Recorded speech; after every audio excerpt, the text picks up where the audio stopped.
hit the nail on the head means to be exactly right ማለትም ፍጹም ትክክለኛ መሆን ወይም ደግሞ to describe a problem or situation perfectly ምን ማለት ነው?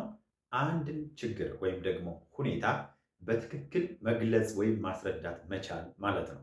ወይም ደግሞ በዚህ መልኩ ልንገልጸው እንችላለን to say the correct thing without any mistake ምን ማለት ነው? ትክክለኛዋን ነገር ያለምንም እንከን ወይም ያለምንም ስህተት መናገር መቻል hit the nail on the head ያሰኛል። hit the nail on the head. For example, the teacher hit the nail on the head with that explanation.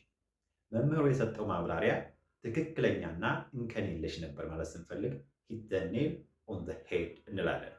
ወይም ደግሞ you really hit the nail on the head this time ምን ማለት ነው?